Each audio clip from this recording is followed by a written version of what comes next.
Welcome back to the podcast, everyone. What up? Woo! What up?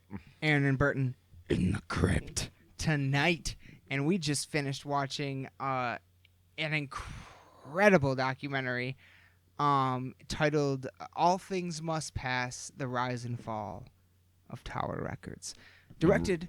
What? And really,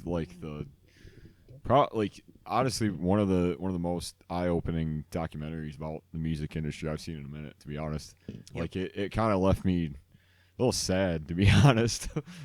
Because I don't know. In some sense, Yeah. yes, definitely. Directed by Colin Hanks, son of Tom Hanks, star of one of a movie I consider great, Orange County with Jack Black. If you've never seen it, definitely check that out. And if you've never seen this documentary about Tower Records, and you're an individual like Aaron and I, who today, sitting here right now in 2020, are, I mean, music is our passion. There's no question. That's all it is. And we both, I have what I consider a moderate collection, that I intend to intensely expand upon in future years, of hard copy CDs of music. I am from an era of CDs, not vinyl. And yeah, I bought CDs at Tower Records, you know what I mean? So for people, I feel like metalheads especially, sneezes Christ. Sorry. No, you're good. This paper towel right over here somewhere. You're good. But I feel like metalheads especially are ones that you can bring it over. Yeah, are ones that still actually buy hard copies of music. I know I do. Everything that I listen to, I buy a hard copy of. And yeah. So we just watched this documentary. To add to that, I was talking about because I went and bought 2 new things today. Yeah, you bought 2 new Just, CDs today. Yeah. And that was the first time in a while I was like, oh hey, I ain't got much else to do in the next 2 hours. I was trying to kill some time. I was like, oh, let me just go find some stuff, and I actually did. It was crazy, awesome. but yeah, to kind of drive that point home, still we're still out there. We still exist. Yeah. We still exist. Those of us that still buy. And now at the same time, we might be preaching to the choir a little bit right now, because I believe it was last year was the first year in 20 or 30 years that vinyl outsold CD. Yeah. Vinyl's back in a big bad way. Everyone's releasing everything new on vinyl. You go if you're a metalhead. All right, if you're a metalhead and you listen to our podcast last week, we talked about the new Dahlia album. There's a new Hatebreed album coming. There's a new Lamb of God album coming. There's a new Testament album coming. All of them available on vinyl. Not just vinyl, multiple variations. Oh yeah. You know what I'm saying? Vinyl's back, baby. Yeah. Back in a big bad way, and I respect it. But I'm still a CD head. It's what I was.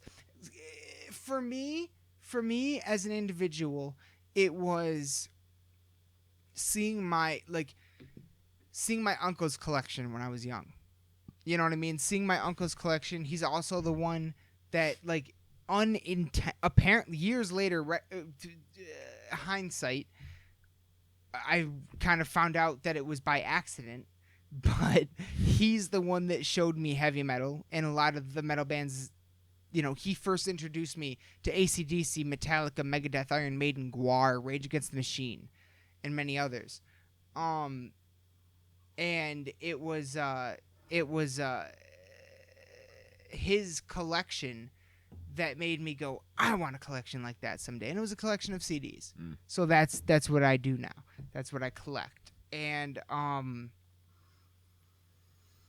yeah, it's everything. I love it so much. It's kind of interesting because I can't really think of I can't really think of anybody in my life that, other than probably my brother, but he didn't really collect music or anything. He just had all the stuff that I was into, I guess.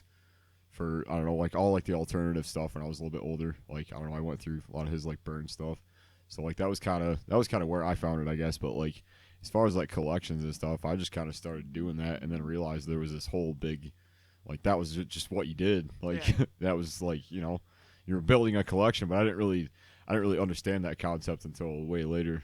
Yeah. That it was like this, you know. So. And what's funny to me is so it was my uncle Jason on my dad's side, and my family. I was very lucky in that my family was all very young when I was very young, and by that I mean my grandparent, my grandma had my dad when she was like 16, I think. Wow. And he was one of 4 brothers. My Uncle Jason was the youngest of those brothers. And then on the other side of my family, my mom's side, my Uncle Kyle was the youngest of those brothers. And so me growing up, those 2 were still the ones, while I was little, going to Grandma and Grandpa's house, they still lived at home. You know what I mean? And so Uncle Jason had the collection, and when I would go look for Uncle Kyle's collection, it wouldn't be quite the same. You know what I mean? It was literally just Uncle Jason. You know what I mean? It was the music head. Someone who's into Guar has a CD collection. Let's put it that way. So he had the DVDs, man. He showed me the original Guar DVDs from back. I'm sorry. The VHS. I'm sorry. The VHS tapes. I'm sorry. That's the VHS tapes. I was gonna ask you if that was what you were. He probably still. I hope to fuck he still has them. Wow, yeah. He better, because those are worth actual money now. But man, like so it's always been the music store. Has always been a really important fixture in my life. I've told the story on here before, but the first time I ever saw a Cannibal Corpse album was in CD Warehouse on the corner of Albert and Abbott in downtown East Lansing. It's not there anymore. It's now, last time I checked, it was a tattoo parlor. I don't know if it still is or not. But it used to be a CD fucking warehouse. And that's where I found The Wretched Spawn. That's where I bought my first copy of Back in Black. That's where, I bought so many fucking CDs there. I'll never forget the first time also I went into FBC, which is the last remaining CD store, at least the last remaining independently owned CD store in 80 miles circular, you know what I mean? Like a radius of at least 80 miles that I know of. You know what I'm saying? Like that has a genuine selection. You know what I mean? Yeah. Like, and also just get stuff in all the time regularly. Yeah, there's still new stuff. Yeah. You know, and I don't know. It's like even now it's kind of like a blast from the past a little bit, because when you walk in there, like all the vinyl and stuff is in the back, like back rows and stuff, and then it's like they have like cassettes and stuff. I think last time we were in there. Yep. It's been a minute, but when you walk in there, it feels like you're walking into a CD record store in the 90s. Oh yeah. And that's what I love about it so much. I'll never forget the first time my uncle took me in there. And I'll never forget it. He was like, "This is the place you come to find the weird shit." Oh, yeah. And I think that day he bought a Guar CD. He found Guar. He showed me a Guar CD in that store. I even remember before, right now, you walk in the door and immediately to the right is a table, and that's the metal section. Mm-hmm. I remember when that metal section was in a different location in the store. You know what I mean? Like, I've literally been going into that store for almost 20 years now. Almost 20 years now. Yeah. I don't remember when the first time I went into it. I just remember being surprised that it was like, I never heard of this place. Like, I was looking at like music stores or whatever. I think I Googled it or something. Yeah. And I was like looking around. I was like, that's at East Lansing? Yeah. Like, of all places? Yeah. Like, which is Ann honestly, it's Ann Arbor has not FBC, but one like it. Similar? Yeah. Huh. They have one going too that I've never been to, but I've always wanted to. college towns. Yeah. You know what I mean? Yeah. But Which is kind of like, it's, I don't know. Go on. What are you saying? so we had FBC, Yeah. we had CD Warehouse, and now this was revealed to you while we were watching the documentary. I was hoping to save it until we were doing the podcast, but we also had a Tower Records that I shopped in. It was So you actually have like a recollection of it. Yep. Because I don't. I have no, like, I never. And that's kind of crazy that I never, like, closest I have to it now is FBC or not FYE. FYE. And that's not even FYE. close. But you did seem to remember Sam Goody. I did. Yeah. Well, that was in the Meridian Mall. Yeah, that was the other place too. That's Kinda, similar Yeah. idea. Yeah. I get. Wow. Yeah. I forgot about that, to be honest. Yeah, man. Yeah. Sam Goody. Yeah. Sam Goody and FYE were actually, I think, the same company. Yeah. Even at one point. I think they were. It was both at one point. Yeah. Like it Yeah. went from one to the other, and then they, Yeah. Some. Yeah. But, yeah, we had a Tower Records. And technically, no. Honestly, I couldn't tell you anymore. If I'm right about this. I believe that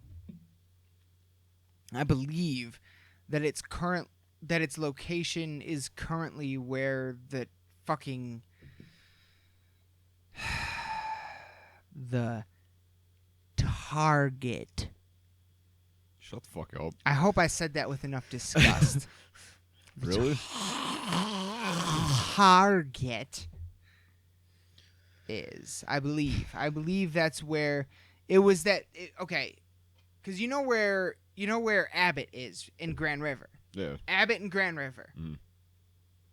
Imagine walking on that sidewalk towards Taco Bell. Okay. So all the stores on your left. Yeah. All right. From that, you're back. You step off of Abbott onto the sidewalk, walking on Grand River. Okay, imagine that.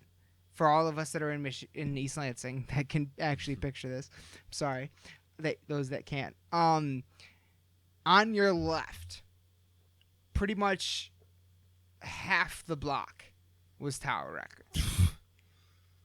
2 stories. Wow. Top story, bottom story. Had a bit like bottom story. 2-story Tower fucking Records. I very well could have like gone there or like at least saw it when I was a kid, but like it was gone before I could even like think about buying music and stuff, like before I was even into it. So which makes me sad, but of course I didn't know it at the time. But, yeah.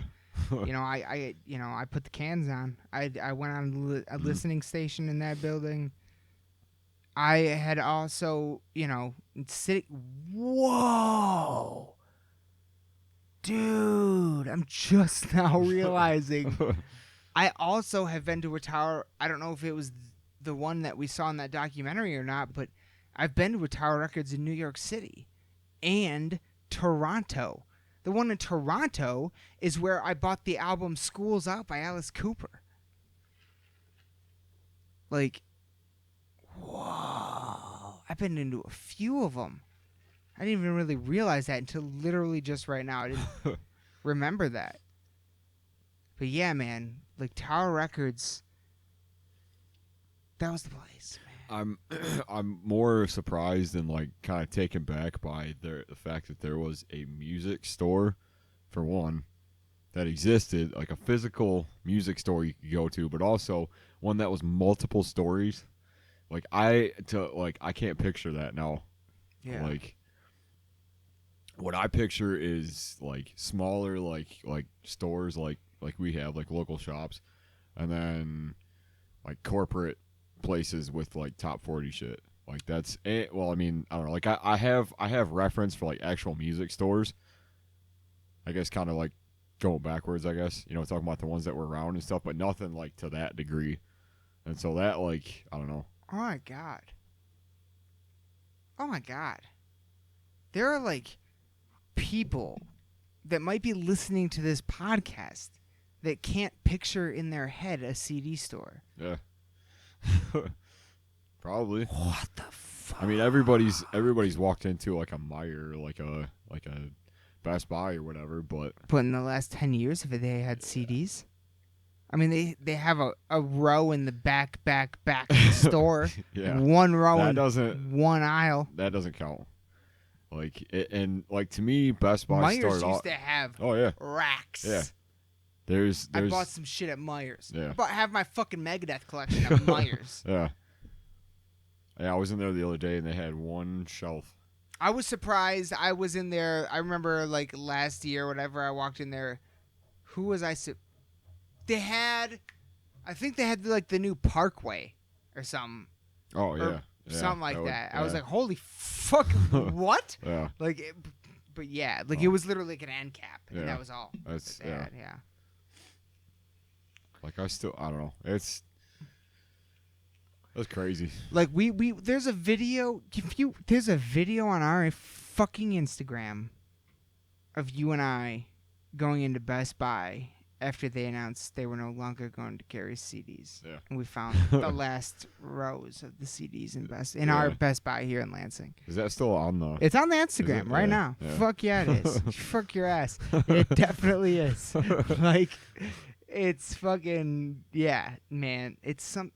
Man, like it was such a integral part of the process of being, I don't know, I guess a metalhead, a music head, owning the physical copy, opening it, getting to open the plastic, peeling the name thing off the top, and how the sides would always get stuck and you'd have to fucking pick it off with your fucking nails, and fucking then finally opening it and then pulling out the CD booklet, and you open it up to look for liner notes or fucking band pictures or extra artwork. Yeah. You know what I mean? Like the smell of the plastic. Yeah.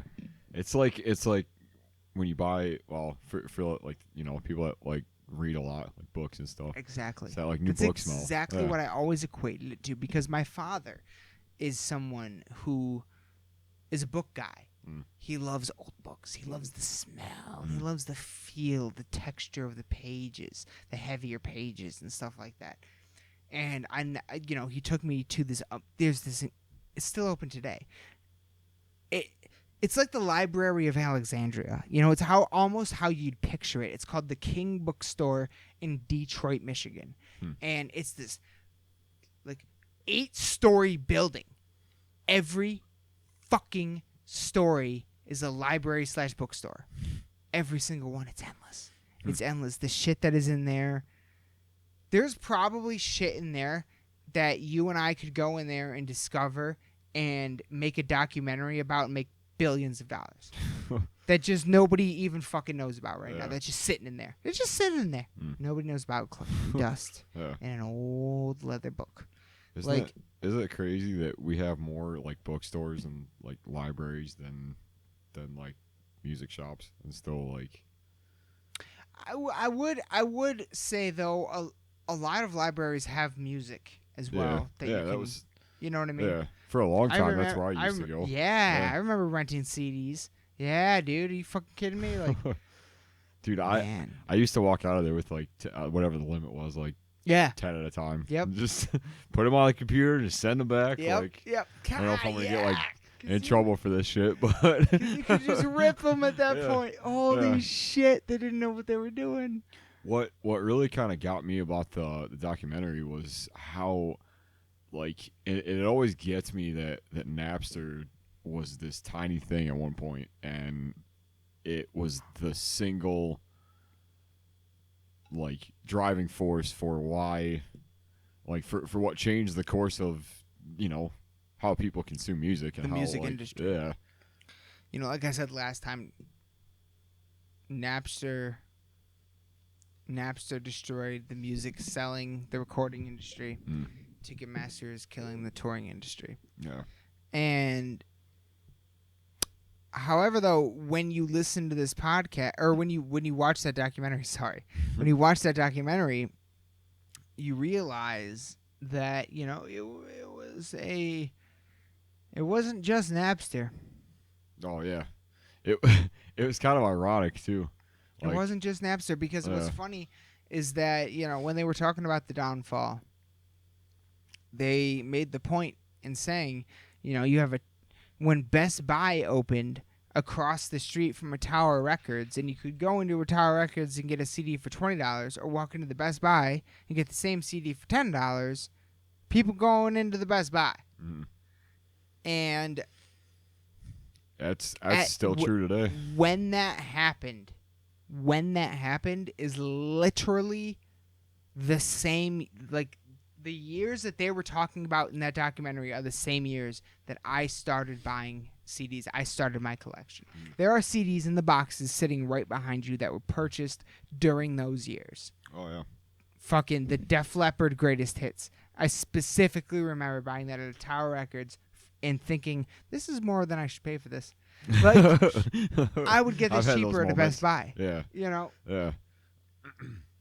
It was a combination of that, and then that started, and they even made the point where we stopped selling singles, hard copy singles. Yeah. We stopped selling hard copy singles, and that's what a lot of people wanted, was just the single, especially in the early 2000s when you have NSYNC, Backstreet Boys, Britney Spears, Eminem. What was the age of the single? Like, it was the age of the single. Like, you could get big off of one song and just ride your whole career on that. And a lot of people might look back and be like, well, that's because of iTunes. No. iTunes capitalized on it. Yeah. It already existed. Yeah. iTunes just capitalized and said, hey, 99 cents. Come on, baby. Yeah. Pretty much, yeah. But in the last 2 weeks, I've bought 3 singles off iTunes for $1.29. Yeah. Yet, I did it without batting an eye, because I was like, yeah, that song's worth $4.29 to play whatever the fuck I want. Yeah. Like, holy shit. So, it's funny to me that it's not only that, but the thing that they were talking about the fact that they started selling like actual CDs, and they were like, yeah, we kind of fucked ourselves on that. Yeah, it was the guys in the documentary even said, like, when we went from vinyl to CD, it was, we didn't know it, but we were nailing our own coffins. Yeah, which is crazy. Just doesn't make sense. No. Really. Because the CD was the most profitable time in the music industry. In the year 2000, Tower Records reported $1 billion. I can't remember if it was in sales or in profits, but either way. Yeah. By 2005, they filed for bankruptcy. No. That's literally how the documentary starts, is telling you that. Yeah. And, it was very reminiscent to me of the whiskey. Hold on, though. This is something I literally meant to say. How far are we? This 23 minutes ago. I literally meant to say, shout out to fucking Dean Dalray and the Let There Be Talk podcast once again, because he's the one that turned me on to this documentary. Oh, yeah. Once again. Yeah. Just like the Whiskey A Go Go documentary. Or the Rainbow documentary. The Rainbow documentary. The Rainbow documentary. I'm sorry, I fucked that up 4 times probably already. It's only because they mentioned both of them. And I think they were like both owned by the same people. Yeah. But yeah. Yeah. Anyway. The Rainbow documentary. If you remember anything from this podcast, remember that. And watching that and the fucking Tower Records documentary. They both kind of had that thing, though, where it was, kind of all centered around this guy who just got it. That was what I was thinking when we were watching it. I was like, this kind of, like, stories are pretty similar. Like, they really are. You just love people and you love music. Love music and didn't give a fuck about the rules or the standards or anything. It was just, no, I'm gonna fucking do this. This is my thing. That's what it is. Yeah, was that the story of the first one where he was talking about how he got like all trashed tonight, and then like the night before, and then like walked across the street or Yes. whatever. That was like the first one that opened up. That was the no. Or That was like the I can't remember. that what was the the order first of it was. one to open up in a big city. Yeah, Yes. yeah, that's what I meant. It was because they were like, if we could get one of these in a big city, Mm. that'd be crazy. Yeah, And that was on the Sunset Strip. That's Yeah. the one on the Sunset, So- right down the street from the Rainbow and the Whiskey and the Palladium. yeah.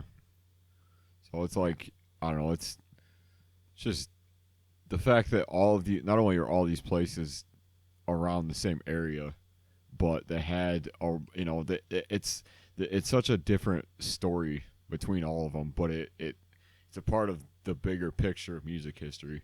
And I feel like that's something Yes. that I'm finding that I'm getting a little bit more into, is figuring out like more stories about like labels and about like businesses and about things that were important in the earlier days that now doesn't really exist, which is crazy. Like Yes.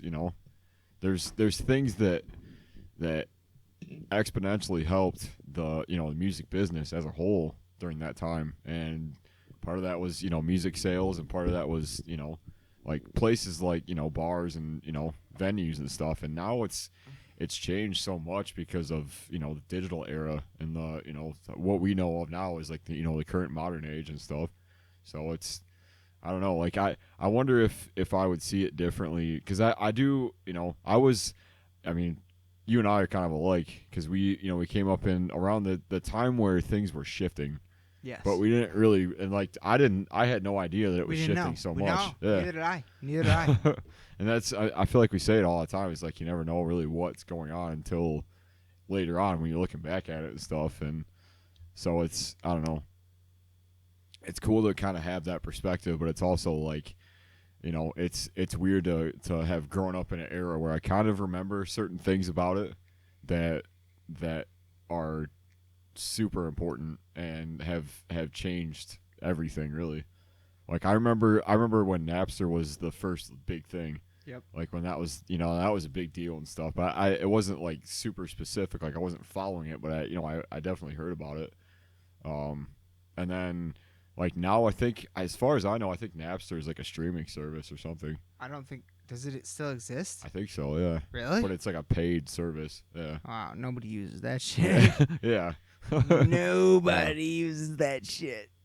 What I wonder like I don't know, because now I mean, especially within the last decade, we've seen a lot of stuff about like the streaming stuff, and about the how that's changing things and how that's paying artists and stuff. And I don't know, it's just I feel like we're in like there's that era, and then there's like what we have now, and it kind of overlaps a little bit, but it also like if Napster wasn't a thing, then we wouldn't have like Spotify or like streaming or anything like that. At least I feel like, or at least at very most, I feel like we wouldn't have like iTunes or like, because I guess to me like iTunes was the answer to streaming, or not streaming, but like Napster at the Illegal time. downloading. Yeah, downloading. And that was kind of how I remember it being sold. Like, oh, well, there's this thing online that you can buy music from, but there's also this other thing where you can download it and stuff. But it's better to buy it than to, you know what I mean? Absolutely. So, yeah. And I don't know why that was something that, other than the fact that I knew that a lot of the sites that I was using or that were popular were full of, you didn't know what you were downloading, and you could have ended up with, bunch of crazy shit. I saw a meme the other day that said Napster was Napster was like having unprotected sex with the internet. Yeah. In a way, yeah. Like that's kind of what it was. Yeah. So. But Like, I was always kind of sorry. I was always kind of brought up like, like you buy things, like you don't. I mean, it's that old like, oh, you wouldn't steal a car on the internet, or you wouldn't like, that kind of thing. But like, I was always of the mind that like, oh, if I like something, like I should buy it. I shouldn't, like take it from somewhere, like, because and a lot of times like I always was drawn more towards the quality than just having it. And I guess that kind of changed after I reached a certain point, because I was tired of listening to things that sounded like they were recorded through a tin can kind of a deal, like, so I'm, you know, and to go off of that, I'm someone who, if I'm going to spend money on something, I want something physical. Yeah. You know, I don't want some digital fucking download where I can't open up the booklet. Yeah. You know what I'm saying? Like, I want the cover art. I want the fucking hard CD. I want the CD. You know what I'm saying? Even if it's just to load onto my iTunes and listen to on my phone and then put the CD away for safekeeping. Even if that's all it is, I want the fucking CD. Yeah. You know what I'm saying? Like, I'm not spending $10 on air, on digital download. Yeah. That's not happening. Yeah. So I'm getting the physical thing. You know what I'm saying? Like, it's important. To me, it's a part of the process. To me, I'm someone who am lucky enough to be able to remember going into a Tower Records and going into a CD warehouse and all these places that I got to buy CDs from. Best Buy and Myers, you know, even. Like, I'll even give them, even though they were also part of the downfall of Tower Records.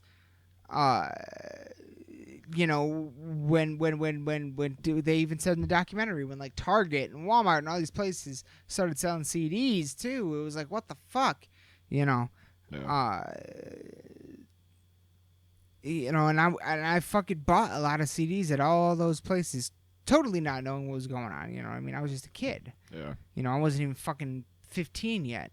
But I wonder if I would look at it, or if we would look at it any differently if, like, because I would, like I said, I was still kind of young when I got into buying music, like when I got into actually, like, you know, introduced to it.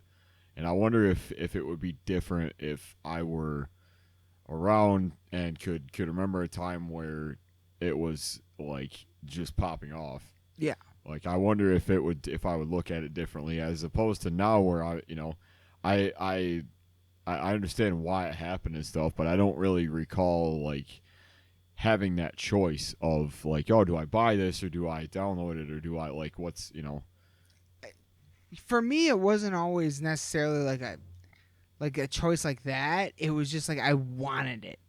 That's, yeah. You know what I mean? Like, I felt like the Napster download was like, you do that to see if you like it, and then you buy it if you like it. That was, yeah. I still hold that to. That's what it was to me. Yeah. And then, but for me, you know, I'm lucky enough to have seen these places and gone into these stores before they closed, and I consider I'll never forget the day I bought Back in Black at the CD warehouse, because I totally don't even like remember the whole situation, but like I was with Preston and my uncle, and I think they were coming out to East Lansing to pick me up, to take me up to the cabin with them for a weekend. And I was like, before we go up north, can we stop at the store? I need to go buy a CD. And it was Back in Black. and then when we were up north is the first time my uncle showed us, my Preston's dad, not the uncle I was talking about earlier, showed us Quiet Riot and Come On Feel the Noise and Mental Health, you know what I mean? Like, we're like, what the fuck? Yeah. And, you know, like, but I was right there to where I could still go into these stores and appreciate it. And I was falling in love with his music. But it was also at the same time where I was watching things on TV of people like lining up around the building the day a fucking album comes out. Yeah, man. And then, but then by the time it gets to me, the album comes out and I just like go to the store like a normal day. Nobody seems to care. Yeah. But me. And so like I feel like you feel like you missed out on the CD store a little bit. I feel like I missed out on the fucking energy, what the CD store genuinely was at one point in time. Yeah. You know? It's crazy when like an entire it almost seems like the world just kind of stopped for a day when something came out, like when something new came out. Yeah. Yeah. You know what I mean? Like, yeah. It People was fucking line up on the block for that shit. Yeah. And yeah, kind of same thing. Like I never experienced that. Like the day something like I guess the last thing, I mean, can you imagine being in a fucking line of people waiting for the new metal album? just to buy Slayer, yeah. Megadeth, Metallica, Yeah. whatever. Iron Maiden. Yeah. I've bought stuff like the same day as far as like physical copy or whatever, but Of course we have. yeah, but it's not like this big like monumental thing. In fact, I had developed my own ritual. Oh yeah. Of the day something came out, at least I know it'll be at Best Buy. Yeah. And I can Best Buy from my house was a good, it was a few miles away. It wasn't real close. It was kind of far, but whatever. Yeah. Drive all the way out there, go and buy the CD, and then take the long way home to listen to it all. You know what I'm saying? Like that was the fucking, it was the not routine, but fuck, what's the word? Damn it, What? I can't think of it. You just said it. Not routine. No, not routine. It's like there's another word. It was the fucking What, like ritual? Ritual! Yeah, Yes! you just said it. Yes. It was the ritual. Yeah. It was the ritual. Yes. It was the fucking of the new album. You know what I mean? It comes out. I remember buying fucking Wrath brand new on CD. You know what I mean? Yeah, Like, so do I. That one in Resolution. Resolution was a big absolutely, one. yeah. I'm dating myself here, I guess. I'm older than you, so I'm dating myself more. I guess you both are, but like, dude, I remember like going to school and like waking up in the morning and being like, end of the day, shit. 3:00, like, I gotta listen to the old album all fucking day. And no one in school knows. Nope, nobody gives a fuck. Nobody gives a fuck. Yeah. Nobody else is a metalhead. Dude, yeah. And you're the only one. Like, Yeah. you don't understand. Yeah. You don't understand what I'm talking about right now. Yeah. Like, dude, it was like All Hope Is Gone. oh, Slipknot, shit. like, yeah, no, for me yeah. it was fucking Megadeth, System Has Failed. Yeah. Iron Maiden. It was fucking there's a lot. Yeah. See, it's weird to kind of think back as far as like my roots and stuff, because I remember buying like physical copies and I had that era of that, but I also grew up in that the time of when you could download music off MySpace. And I was doing that a lot. Yeah. Which also came with new bands, which also, MySpace was an introduction to a lot of music. Yeah, absolutely. And there was like it was cool because at the time it was a place where so I was just like this like look of like what the fuck, I just give up. Like whatever. But like no, I just like it was that time where like that, I was getting into heavier stuff, and the place to find that was MySpace. MySpace, absolutely. Because these bands weren't selling physical copies because they couldn't get them in the stores. So it was that like I don't know. I have a fond memory of that time because I was getting into so much of it, but I also like I didn't recognize like we didn't know. Yeah, I didn't recognize that what I was doing was. Even still now, like with the streaming stuff, like I hate it, but it's so fucking convenient. Like, look, when I was in middle school, all right, when Lars rallied against Napster, I was in middle school, and by that time, I had fallen in love with Metallica on Kill 'Em All and Master of Puppets, fallen even deeper in love with them on Ride the Lightning and Injustice for All, and then I hit the Black Album. And I was very upset. And then I remember when Saint Anger came out. And I was even more upset. Like, I remember, like, I lived through the bad times of Metallica. You know what I'm saying? I didn't get to see them when they were, early with Cliff. Yeah. You know what I mean? And not to say, I'm not trying to talk shit about him now, but I'm saying that was the ebb and flow for me. And shit, I forgot why I started talking about that. What the fuck? I was talking about getting bands through MySpace and downloading and stuff. Lars, that's right. Lars, yeah. And so by that time when I was in middle school, I was already like, well, Metallica betrayed me with the Black Album. That's what I was. I no longer think that. Yeah. But that's what I was thinking at the time. And I was like, fuck Lars, man. Like, you're a millionaire. Like, what are you worried about? And then, of course, years later, it turns out he was 100% right. And the thing I love so much in the world, the CD store is dead. No longer, barely exists anymore. Yeah. I didn't see what he saw, and that it would destroy the CD store. Yeah. Oh, and it was that, like, I don't know, I not to like break away from that, but like it's been kind of joked about because people have kind of been back and forth about whether he was right. Oh, he was. And it's that, yeah. Oh, he was. Yeah, there's no denying that now, but like there was that South Park bit. Oh yeah. Where they were like, oh man, like there's so many of them. People went at him for that, and it, looking back, it's kind of gross. Because like most of those people are out of business now, and Metallica's still touring. Yeah. So, like, he was so right. But on another level, he didn't see streaming coming, and there are arguments to be made where now an individual who does not collect hard copies. Okay, so someone like me who does, right? I get a copy of Master of Puppets, but I get one copy. And then I take that copy and I listen to it over and over and over and over and over. Now, with streaming, that one copy that gets listened to over and over and over and over and over counts every listen. Yeah. Instead of just that one-time purchase. So, look, streaming is still tumultuous. It's a tumultuous time, I feel.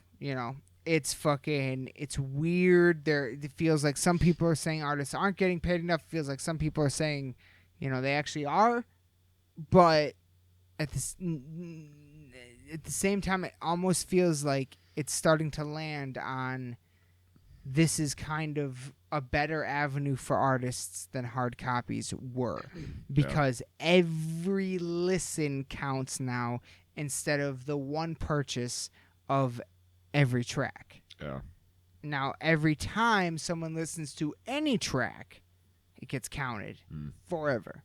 Oh, because it was like purchased. It was units. It wasn't songs, individual songs. It was a 1 unit purchase instead of a 10, 12, 13, 15, 20 purchase unit. Yeah. You know what I mean? 20 units purchased. Now each unit is counted. And that's the thing. Yeah. That's the thing. I don't know what it is. We're still, we're still in the evolving time of this. This is a very unique time right now. Well, there was that story that Billboard put up that was they're gonna start counting, or no, it was I don't remember. It was gonna count towards like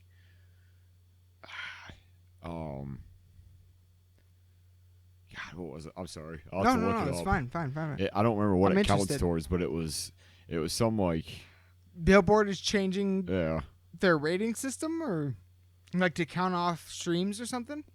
That'd be interesting.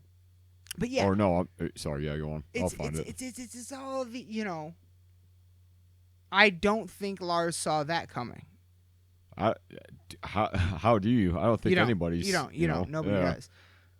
So it's kind of it makes me wonder if it's an ebb and flow. Yeah. Well, it was about YouTube, but even so, it says, all of the YouTube streams are going towards Billboard, like numbers now. Wow. That's big. That's big.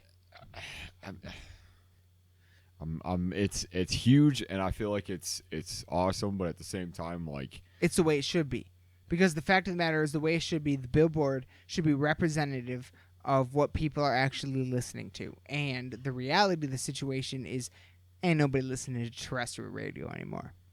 Let's be real. Yeah. How the fuck is that not dead yet? The same way the cassette and the CD are virtually dead. How? Because everybody's got a car. Because, everybody's got a car, but everybody's also got a smartphone with Pandora. That's true, and MP3s and Apple Music and whatever the fuck Spotify you listen to. So, and every fucking car can connect to the phone. Yeah. So, well, I feel like even streaming. And every car comes with a free month of XM. Yeah. Man, I understand. Yeah. Well, even like streaming is new within the last 10 years. 100%. And on the level that it is now, certainly. Yeah, I feel like I even remember when Spotify was like the new thing. Yeah. Because you had to like, I don't know, it's different than it is now. Like it used to be, you just type in a password and it's free. Like it used to be completely free service, and then it got bigger and stuff, and like now it's just kind of the norm between that and I feel like even that, like that's to a lesser degree, that's kind of like Napster, like how that was. But I feel like it's even so, like that's such a, like the program itself is so new that like it almost it hasn't really solved its issues, and it's I don't know, there's still a lot about it that as artists and as fans, I guess we don't know about. Yeah. As far as like, you know, how much counts for streaming, and it's very little. Yes. And you gotta make a significant amount of plays and a significant amount of traffic to any of your songs to get it. Like I think above 1,000, then it starts to count your plays and stuff like that. But like it's still, I feel like within the next decade or within the next like 3 to 5 years, we'll see something new happen.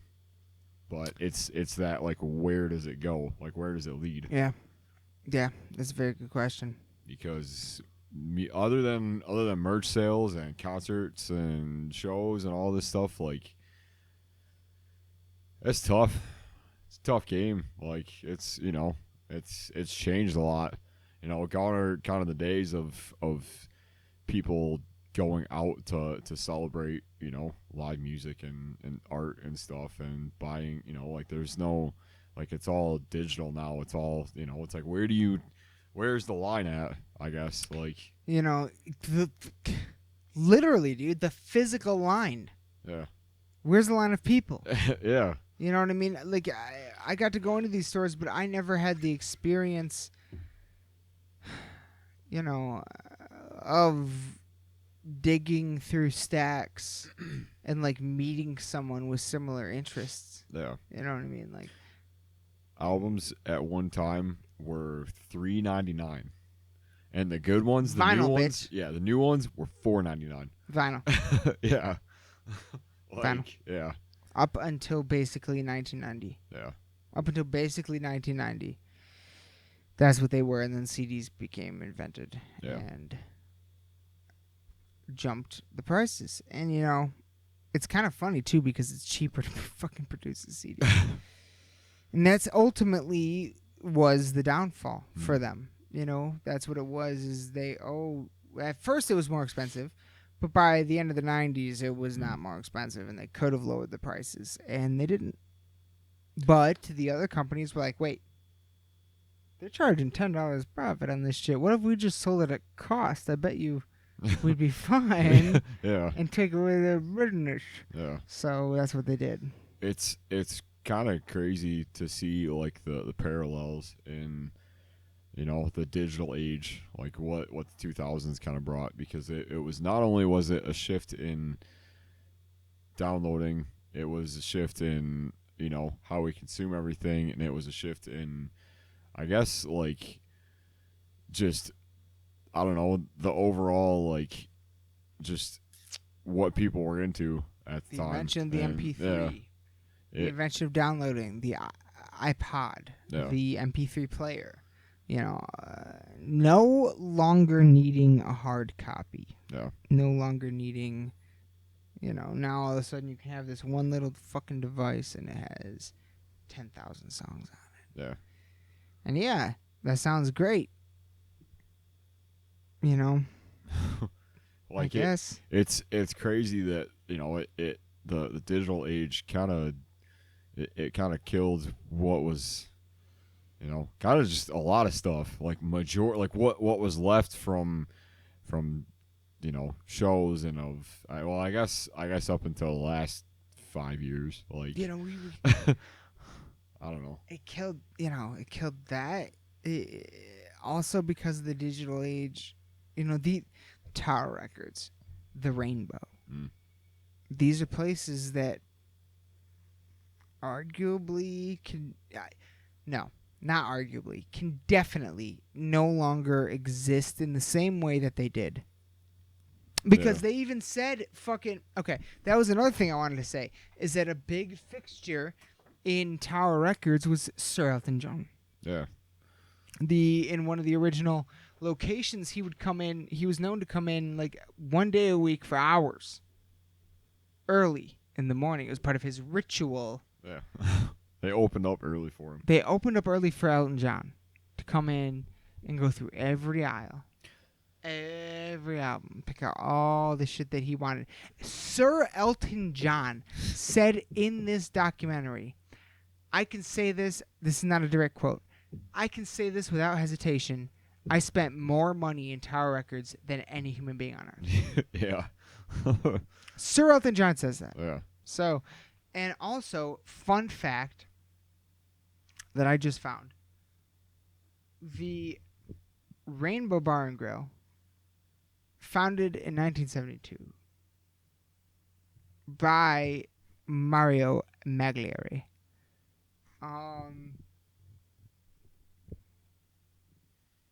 Where is it? I just had it. Well, now I don't see it. Oh, there it is. Mario Magliari and others, opening on April 16th, 1972, with a party for Sir Elton John. So Sir Elton has been a fixture of some of the most important, iconic music staples in history that technology and time have kind of put to bed. Yeah. You know, in a big bad way. You know what I mean? Because I feel like the mindset changed. You know, it was less about music as an experience, and it was more about getting something for free.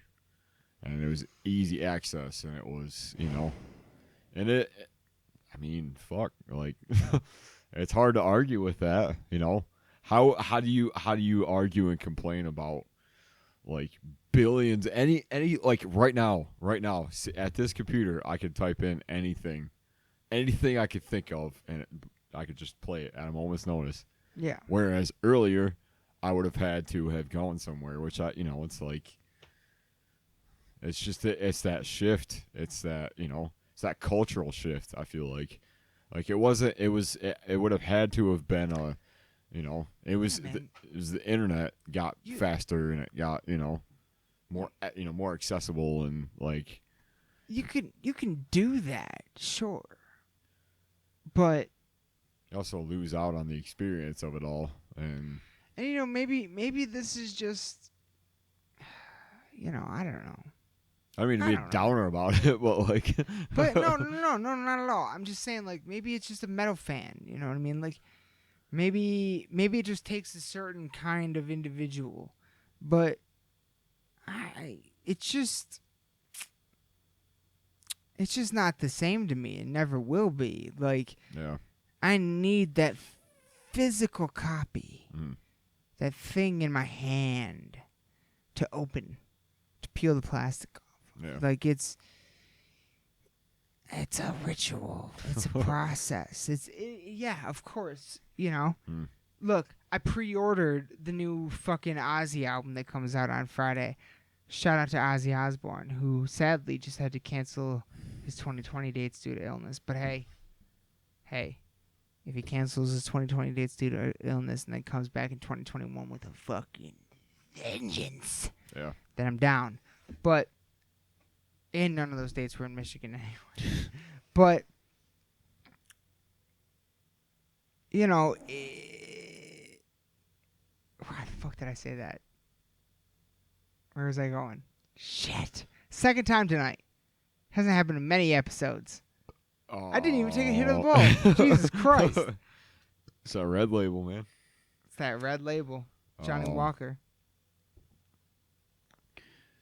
I don't know. You're talking about the fact that it's just not the same as far as like buying physical copies and stuff and pre-ordering and all this stuff. I pre-ordered the new Ozzy album. Yeah. I know goddamn well I'm not going to get it the day it comes out. And I'm probably going to listen to the whole album on YouTube the day it comes out. Yeah. As you but do. I still want the physical. It doesn't matter to me that I can hear the sounds on YouTube or whatever. I still want the physical. It's not a complete process to me until I'm holding it in my hand. Yeah. You know what I'm saying?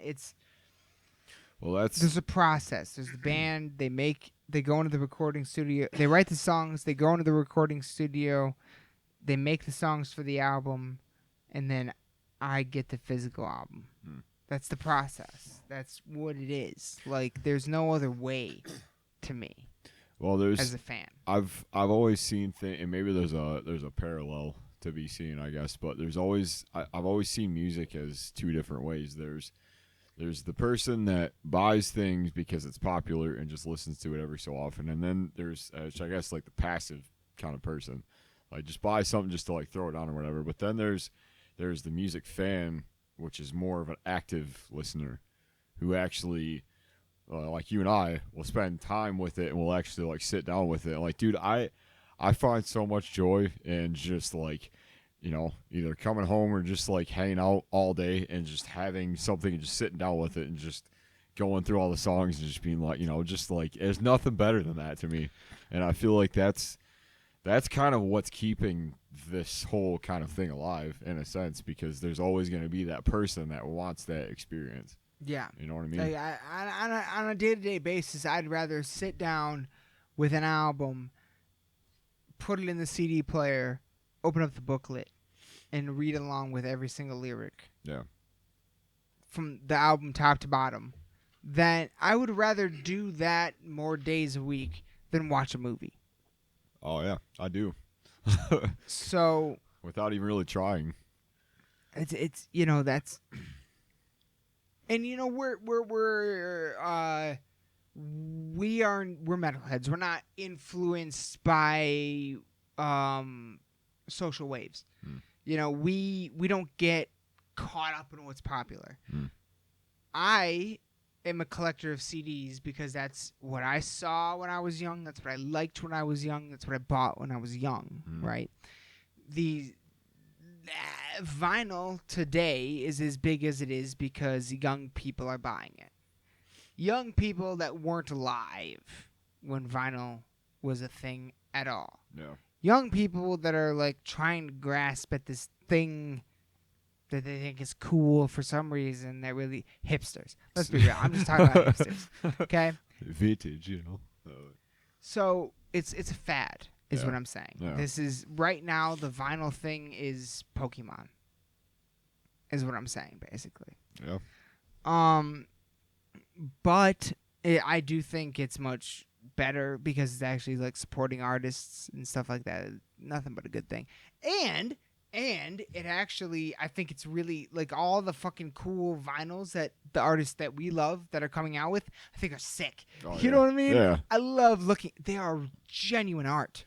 And if I ever start collecting vinyl, then I'm going after the ones that are coming out right now in this time period. You know what I mean? From my favorite bands, because these are the coolest fucking ones that have ever come out. It's funny you say that because I was thinking that same thing because I don't remember what I was looking at, but it was like I think it was a copy of Human Target, but it was vinyl and it was black, or it was red with black splatter on it. And I was like, dude, I think I've seen that one. Probably the same one. Yeah, the slime one with Verminous Black Dahlia is unbelievable. Yeah, I've never seen anything. Nobody's ever seen anything like that. It's incredible. Well, that's and like honestly, same mindset. Like if I were ever to get into it, like for one, now would be the time to do it because it's so easy to find. You know, I mean.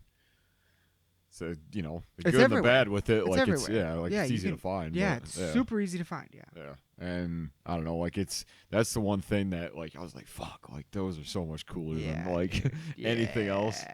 And like I don't know, like it just the fact that like you could put this on something and I don't know, like and it's it just spins and the 12x12 art. Yeah. Like it's beautiful. All the fold outs and stuff. Oh like, my god. Yeah. Oh my the smell. Yeah. I love it. Yeah.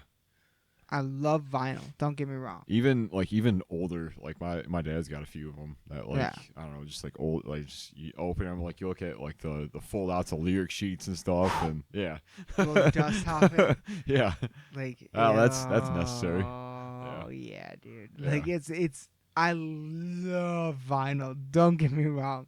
It was never, I never had a vinyl player in my house. You know what I mean? I didn't grow up with that. Like, that wasn't my thing. CDs are my thing. You know what I mean? Like, I will never forget the day that I'm sitting in the car listening to my CD player.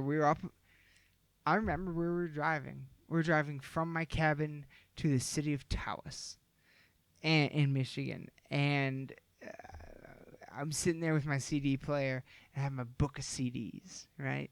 And my dad, that's the first time my dad told me what an iPod was. And I'd seen commercials or whatever, but I didn't know what the fuck.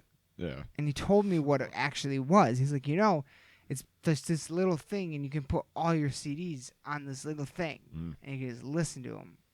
You looked at it like, shut the fuck up. Yeah, I didn't Bullshit. understand it, and I didn't care. Yeah. Because I wanted my CDs. I wanted my CD. I called it the Bible. That was my CD Bible, right? Yeah. So. Oh, everybody had one. Yeah, that was the Bible. Yeah. So. Man, like it. Yeah. Yeah. We're gonna take a quick pause here and be right back. And we're back. Full disclosure, though. It's been a minute. Took a little break. We took a little break. Not exactly sure what we're talking about, but the fucking Tower Records documentary. Ultimately, like, fuck, what genius? Like, it did such a good job at illustrating what that was. The thing that was so special to me about it was that the founder of Tower Records, much like Mario Magliari, the founder of the Rainbow, they cultivated a scene. They cultivated a place. They said in the documentary where gigantic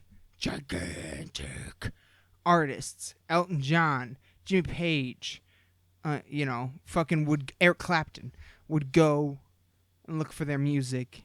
And, they even said in the documentary, people would be in the corner going, oh my God, that's that person. But nobody would bother them. Yeah. They knew it was a place, much like the Rainbow, that they could go and hang out, not be bothered. They cultivated this scene. And like the founder of the Tower Records said, he was like, everything we did was seat of our pants. No one had a fucking degree in anything. Everyone started as a clerk. Yeah. No one had a fucking idea what was going on, but we made it work. It was all organic. Yeah. It was all grassroots. That's what Tower was. Which is, and the to kind of go with that point, the what was the fork truck fuel or whatever was the hand truck fuel. That's right. Yeah. The hand to the coconut. Yeah. It fucking It is exactly like they put it on their bills or whatever as like a tax write off or something. Like $200 for that was amazing. Yeah, for hand truck fuel, which is Coke. Nobody batted an eye. Nobody batted an eye. Which is like genius. And I'm like, I don't know. I'm sure it happens pretty common now. No. I doubt it happens now. You know what I mean? Maybe it does because everything is so fucking convoluted that you could slip shit through. But man, like back then, like that's part of what it was too.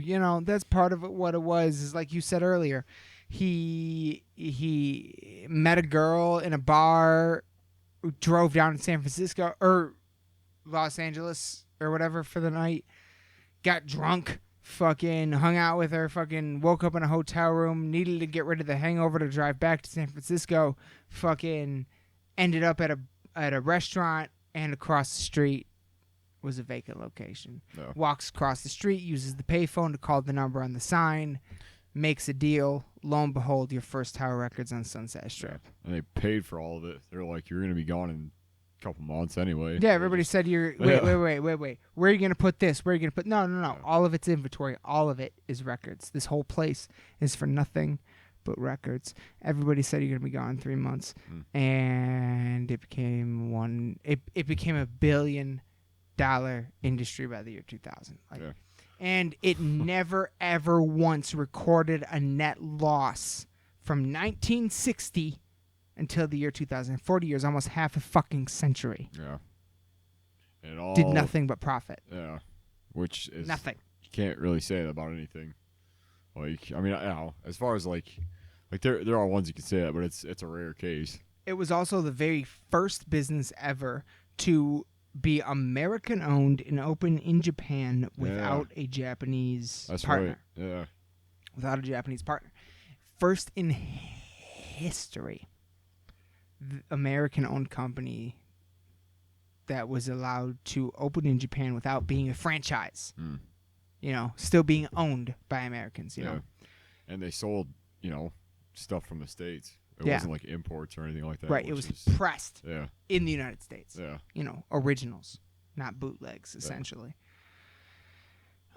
You know, into this, you know, and let's, you know, we're kind of winding down here for Michigan, at least. Let's see here.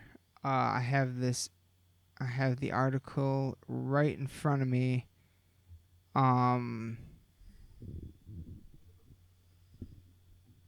Birmingham store. So apparently there were at least 3 stores that I can find right now on the internet in the state of Michigan. The Birmingham store is the only Tower Records store in Michigan. Since the Ann Arbor store closed in 2000, Tower Records is a privately held company but trades in bonds publicly. So that means the Ann Arbor store closed in 2000, and when that closed, the only other one left was the Birmingham store. That means the East Lansing one closed before the year 2000, which blows my fucking mind to think that I was in there before the year 2000, because I only moved here in, I believe, 1998 from Detroit. Yeah. So that's crazy to me. At some point, it was... And just that you remember it even. Look, yeah, not only that I remember it, but that it was a point in time where I didn't know what the city even looked like yet. Yeah. To me, you know what I mean? Like, that's something so crazy to me is how, like, you go to a place for the first time and it looks so crazy, and then, like, over time it just begins to look normal. You know what I mean? It's a whole nother episode. That's so fucking crazy. Yeah. But that's something I experienced right here in Lansing and East Lansing, and apparently right down this. So apparently that one must have closed in '99, like literally right after I moved here. That's fucking insane to me. It's weird to think that, like, is that the Best Buy that's in? That's right there, like the only one other than the one that's in... There's one in Okemos, and there's one on the west side of Lansing. The one in Okemos, I can remember being there forever. Like, I think that's always been there. Like, everything else is going around it. I kind of like going... For me, same. Yeah. But, like, as far back as I can remember, like, that's the one that... Do you remember what was to the right of it? It was like a pizza place, like a Little Caesars or whatever. Like Caesarland. The actual, yeah, that's right. Yeah, I couldn't remember. It was the Chuck E. Cheese of Little Caesars, bro. Caesarland. It was better. Yeah. Chuck E. Cheese. Yeah. I always thought it was way better than Chuck E. Cheese. Yeah, absolutely. Yep. And man, like that shit, that old shit, man, crazy. Right. Like, whole different. We didn't know it, but our childhood was in the tail end of this dying time. And now we live in the transition. You and I are alive during the transition into whatever the fuck it's going to become. Nobody knows yet. Yeah, everyone's trying to figure it out at the same time. Exactly. That's the rat race right now, as everybody's trying to figure out what the next whatever is. But, after watching these documentaries, between the Tower Records, the Rainbow... Go back and watch watch the Sound City documentary. Watch the fucking Cannibal Corpse documentary. You know what I mean? Man, like, that's what I'm going for. You know what I mean? I'm not going for the next giant thing. Yeah. What I want to do more than anything, because look, I'm growing up, I always wanted to work in a CD store. Yeah, Man, same. that was the dream job, Yeah. right? Like, Just about had that chance. and too, then you but- get older, and you're like, well, I want to work in a head shop, and I got to do that. That was another. I consider myself unbelievably fortunate to have had that experience. Episodes of this podcast were recorded in that head shop, Yeah. but I never got to work at a CD store. And that is much more of a passion for me. Yeah. And I never will. You know? Yeah. And but my goal, like the founder of Tower Records said at the end of the documentary, that's the past. People coming into a store, spending hours searching through racks to find the thing they wanted or the thing they didn't know they wanted. With their friend, discovering new things together, going to the listening stations, listening to new things together for the first time. So many of the podcasts of comedians that I listen to tell stories about how they got a group of good friends together on Saturday and would fucking go down to the record store. This one would buy the new Led Zeppelin. This one would buy the new Black Sabbath. This one would buy the new whatever. And we'd all go back and fucking roll up joints and listen to them. And that's the fucking shit that people are missing now. The community in music. Yeah. And that's what metal has always been. That's why we're fortunate to be metalheads. Like, it's always, from its inception, been the community. And that's what it is to this day, 50 years later. And we're fortunate, at least, in that we get to I credit my passion for wanting hard copies to me being a metalhead, Yeah. So It's hard to ignore that. Yeah. Kind of collector spirit, sort of. Yeah. What pop fan? Yeah. What jazz fan? What rap fan? What the fuck ever fan do you know that has, that is that passionate? None. Because it's a proven fact that heavy metal has the most passionate fans out of any, because we're the ones that are always the underdogs. And every single time a band breaks through, the fans feel it. The fans feel like they broke through too. You know what I mean? It's a communal effort, more so than any other form of music, in my opinion. And that's what when people hear the abrasive sound, that's what they miss. Yeah. That's what they don't understand, is the community and the positivity that we get out of it. They just hear the screaming, but we hear the meaning, right? Like, that's what it is. Well, it's the meaning in it is there if you want it. Like, you can look at things, It's there if you objectively. feel it. Yeah. Yeah. It's there if it makes the hair stand up on the back of your neck. Mm-hmm. That's what it is. So, yeah, I mean, that's just, that thing, that grassroots, seat of the pants, built from nothing by people that have nothing but passion. That thing, that scene, that a thing like Tower Records or the Rainbow Bar and Grill, a venue, a store, a band like Cannibal Corpse, and many others can create. That's what I'm looking for. You know what I mean? What can do that now? A podcast? Maybe. Yeah. Maybe. Still trying to figure that out. I mean, son of a bitch, we're sitting underground right now. Yeah. Like, on janky ass equipment that we don't even know if it works all the time. So maybe this is that thing. I don't know. But that's, there was so much of that before us, and I feel like that's what we missed out on, and that bums me out. But I always am looking for that and the opportunity to create that, or capitalize in the sense of creating it itself. You know what I mean? Like, not monetary capitalization. You know what I mean? Like, I don't know.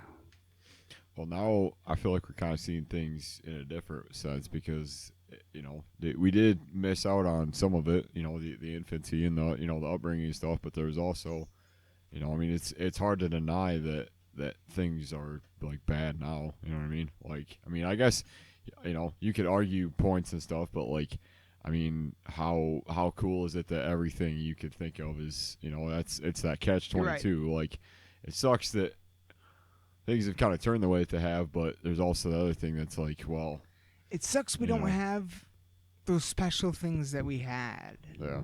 But we do have special things now. They're just special in a different way. Yeah. Well, that's why. And there's nothing. Those things should be celebrated. Yeah. Absolutely. But also, the old things should be remembered and revered.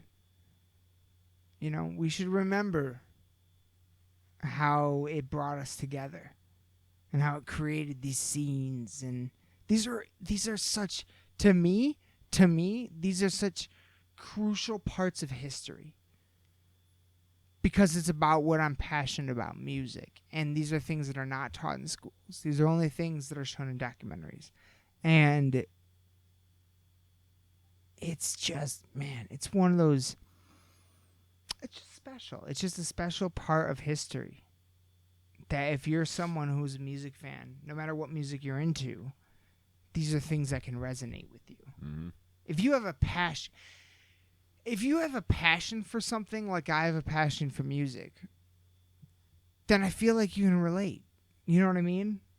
Like it's at the passion level. Mm-hmm. Like that genuine true passion is so rare for so few things that even when you find it in something that you're not passionate about, for me personally at least, I can relate. And I can see it. And I can empathize and feel and like get into it. Mm. Someone else being super into something can get me into something just because of how into it they are. Yeah. You know what I mean? Like, oh, definitely. Yeah. I'm like, God damn, if it makes them feel that way, yeah. What am I missing? You know what I mean? Like, what? I should look into this. Like, yeah. So, man, just fucking passion, love, poetry, music. These are the things we stay alive for, to quote Robin Williams in the film Dead Poets Society while he was quoting Walter Whitman. Yeah. These are the things we stay alive for.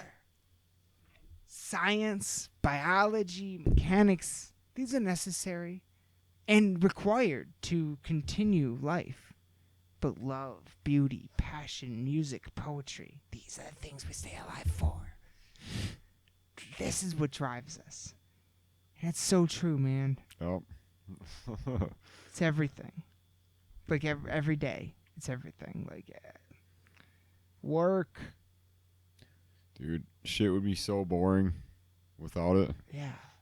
Like work, life. Yeah. Waking up, going to bed. These are all things that aren't complete without song. Yeah. Isn't that crazy? Yeah. Well, it's what gets me is seeing videos of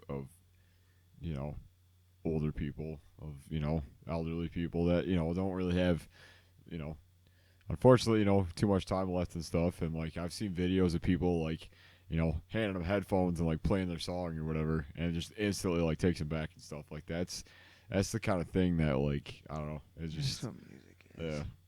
Because I know that like when I reach that point, if somebody puts on like something else, I'm gonna be like, It doesn't even make sense. Yeah. It doesn't even make sense, man, because when you break music down to its core of what it physically is in reality, we're talking about vibrations. It's wiggly air. Squiggly air. From singing to guitars to piano to drums, whatever the fuck instrument you think you're playing. You're playing air. You're playing vibrations in air. Yeah. That's all it is. That's all it is. It's literally, physically, nothing more. And yet, it means so much to us. It's so important, and it's been there since the beginning of recorded history. Like, And Tower Records was such an important part of that history. I bought so many crucial albums to me in a Tower Records. It's unbelievable. So It's more Best Buy for me, but yeah, same. more Sentiment. Best Buy for me for sure. Yeah. But I've bought many a Tower and other places. Amazon at this point, fuck. Really, yeah. And I guess the one other kicker is that it drives people directly to the band's websites. And instead of buying through that second party like Tower Records, you're buying it directly from the band now. Yeah. So there is that benefit. But, man, I miss the store. I really do. I miss walking in there. Everything has its cycle, you know. And I wish so much that I could walk in there now. Right. With the because keep in mind, when I walked in, I was a novice. I was just getting into everything. You know what I mean? If I could walk in there now with the fucking knowledge that I have now, oh man, I could work there. I'm like, fuck, that would be man. If I could have any job in the world right now, it would be at a record store. Like, that would really be it. Like, I would just, even if I'm dealing with music I don't like, just physically touching and putting CDs in the columns and where they're supposed to be and organizing everything. It just, I fucking love it so much. All right. Watch the documentary. Yes. All Things Must Pass, The Rise and Fall of Tower Records. It's available on Prime and many other places. We watched it on Prime, but I'm sure it's available other places. It is breathtaking, and I do want to, I'm sorry, genuinely, to do this, but the founder of Tower Records, Russell Solomon, who is featured in the entire documentary, passed away March 4th, 2018. So this documentary must have been filmed before that. Yeah. So when you watch this, keep in mind the founder that you're watching throughout the whole documentary, he has passed away at the age of 92. And he probably lived more Well, like 3 lives more than any of us ever will. Yeah. Special man. He did a very special thing. So yeah, that's about it for this episode, everyone. I mean, you know, if you're, all I could do is hope that maybe we inspired someone to go pick up a hard copy of the next CD they want. Yeah. You know what I mean? Because it really is. Now, since Best Buy doesn't do it anymore, now I wait for it to come in the mail. Then I unwrap it. Oh, yeah, that is. And then I put it in the CD. Yeah. You know what I mean? I don't different. get to drive around with it anymore, but Yeah. Well, and, you know. I still have my ritual. Yeah. Oh, yeah. It's just changed a little bit. It's just changed. Yeah. And, you know, when it does actually happen, like it did today for the first time in a long time, like I was like, yes. Yeah, when you actually go to one of the stores that are still left and you find something that you're looking for, you're like, fuck, yes. Yeah. Oh, yes. Like I was about to order the 2 things I found a couple days ago, and I was like, like. That's the thing, is every time I'm about to go order anything that's older, I always go check the 2 local stores that are left. Yeah. So. Yeah. I always go check them first at least, because if my money can go to them, I'd rather that.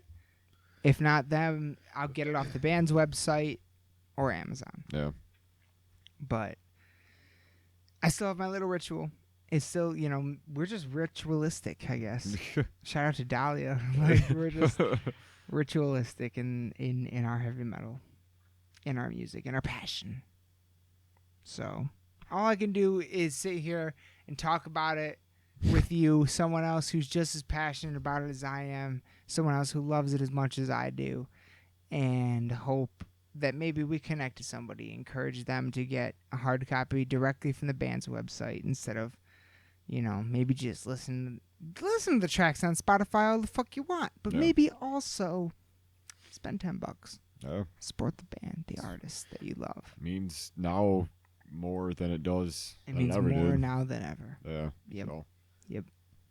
Absolutely. Speaking of which, support one of the greatest bands ever, the Lansing Swamp Beasts. Bah, great!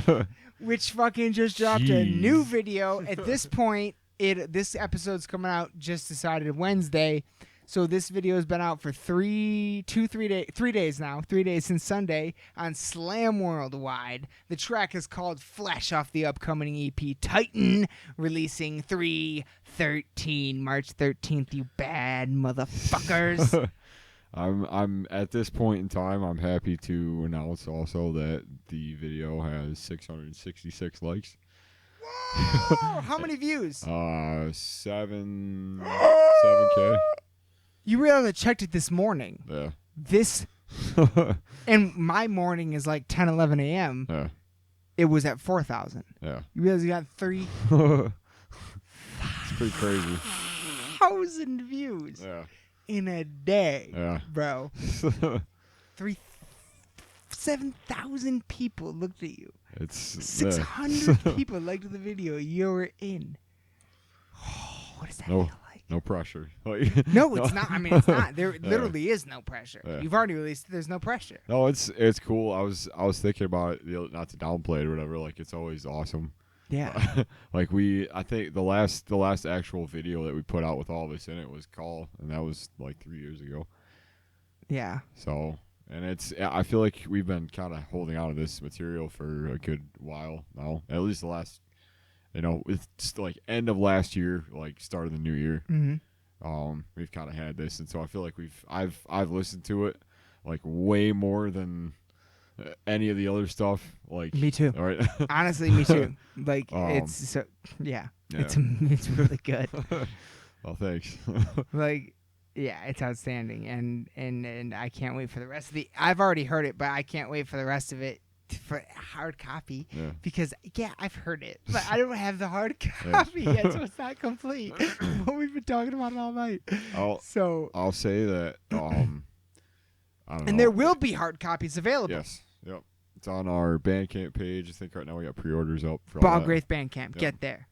Yeah, we're doing a lot of Twitch streaming. Tons. You guys have been killing it on the Twitch streaming. Last 3 weeks. Well, now 3 weeks. Then Mondays are usually like practice streams. We usually like run through the set, do some other stuff, kind of jam a little bit. Done a few giveaways since then. Somebody got the first signed copy of Titan to go out. So, what? I know you're a little salty. I'm sorry. It wasn't. Someone else got that? You before me. Now that I say that, I'm like, yeah. I'm just kidding. I'm fucking with you. I don't know. It's just a giveaway. Who is that? Cool. Yeah. Do you have a name? They do. I don't. You don't know what it? it is. Well, shout out to you, motherfucker. Yeah, it was cool, man. Like, just all the responses we've been getting, like, all the views and stuff, like I undeservingly so. I've been feeling happy because of it. Like, I'm like, my boys are getting it. Like, oh man, like totally undeservingly so. I've been like, I'm so fucking happy. Like nothing. I've seen nothing but positive responses, and I am blown away by how many people have shared the video on my Facebook alone. You guys got to be just loving it right now. It's just the beginning, and the album's not even. You're just started creating buzz. So it's. Well, and like the single that we put out is like that is basically what you can expect from the rest of it, but a little bit different. Like it kind of, it's. I don't know how to explain. Like it's just kind of eerie. Like it's got a little bit more of a darker tone to it than a lot of the stuff we put out. Yeah, if you're familiar with the catalog, you can see the progression from everything that came before, then Monstrous, then this. Yeah, you can see the progression. But and if I feel like we made a lot of strides on re-releasing Viscera too. That too. Because that kind of moved us in a little bit of the I don't know. A little more of that style that we're going for on this one. So. Absolutely. But yeah, it's like there's a few songs on here that are probably like a couple of my favorites that we've ever written. I fucking love Flash. I love this fucking video song. Like, oh my god. If you name a song and it has the word flesh in it, I'm probably gonna like it. Yeah. That's what I've learned. Flock of Flesh. Once Human. Fucking. So many. Yeah. That I can't think of right now. Yeah. What was the Arch Enemy one earlier? There was maybe it was just Flesh for Flesh or something like that. Flash for Flash. I don't know. But Arch Enemy had one. Once Human has one. Bogwraith has one. If you name a song with Flesh, I would love it. That's all I'm trying to say. I was going to say something else. I don't remember. But yeah, anyway. Yeah. It's available March 13th. Titan, go to Bogwraith's social media, Patreon, Twitch. Go to Lost in the Dark's Facebook, Instagram. All of those places, you will find the video and the cover and the release date for the new album. Go to Bogwraith on Bandcamp. Follow them on Bandcamp. You will then get notified every time they have a new release, and like I did, and that'll be it. And that'll be that, and you'll know. And you'll be able to get the new album hard copy for those of us that still collect them. Shout out to all of you. Hey, first of all, if you've listened to this podcast this far and you still collect hard copies, look, I don't read comments on episodes. I don't look at the likes on YouTube. I don't pay attention to YouTube because I don't get notified when anything happens on YouTube. I will pay attention to this episode. If you have listened this far and you still collect hard copies of CDs, please just leave a comment below and say, I still collect, or hashtag. Let's start a hashtag CD collector, or hashtag I still collect. Either one of those, do it.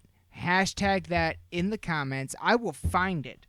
I will find you. I will reply directly. We will become in contact because it's so rare that I meet someone that does, and it means so much to me. And that's what this whole episode was about, and talking about this documentary, The Rise and Fall of Tower Records. It was such an important part of history, of music history, that I'm so happy is they made a documentary for it, and that it's encapsulated forever now. And bonus points if you can list your first record you ever bought. Fuck yes. What was yours? What was your first hard copy? I can tell you mine. That I ever bought? Yeah. Man, I don't know. What was yours? It wasn't cool. I can tell you that. You know what? I might be wrong about this. Yeah, I am. Son of a bitch. I don't remember the first hard copy I ever bought. I remember the first hard copy parental advisory I ever bought because I was underage. I remember that, and it was Godsmack's Faceless. Oh, that's too bad. It was Godsmack's Faceless. Hey, I liked the song I Stand Alone. Yeah. I stand alone. Are you kidding me? Yeah. Like as a fucking middle schooler? Yeah. That's true, as a middle schooler and the only one that was into metal in your middle school? Yeah, that song resonated. But yeah, I don't remember the first actual hard copy now that I think about it. Shit, I wish I did. God damn it. Might have to come back to this.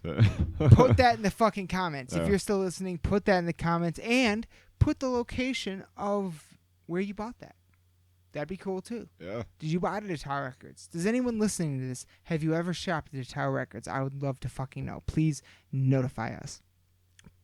But in any case, that's going to be it for this one, ladies and gentlemen. And everyone else, thank you so much for fucking listening. Be sure to follow Bogwraith on everything. They are huge right now. Just dropping a new video, new EP. Again, March 13th. Titan. Get that shit. Bogwraith. Titan 313. Bandcamp. Slam Worldwide. New video. Flesh. Slam Worldwide. Bogwraith. Bandcamp. Patreon. Twitch. Get that shit. Also, Recorruptor also. On everything I just said. I don't think they have a Patreon or a Twitch. Yeah, I don't. But Facebook, Instagram, YouTube, MySpace. Not MySpace. What year is Facebook. it? I meant to say, see, I'm stuck. Yeah. I'm stuck in the CD era. Facebook. I'm sorry. I'm so sorry, Rick Corruptor. They got new shit coming too, and I cannot fucking wait for it. Oh my god, it gives me goosebumps just thinking about it. So, Boggraith, Rick Corruptor, support local fucking music. All right, get out there and support your local bands. These are our local bands, as well as so many others. So, that's gonna be it for us tonight. I hope you enjoyed this episode, and we'll be back again very soon. Raise your fucking horns, bang your goddamn heads, and go buy a hard copy of a CD. I love you all to death. Good night.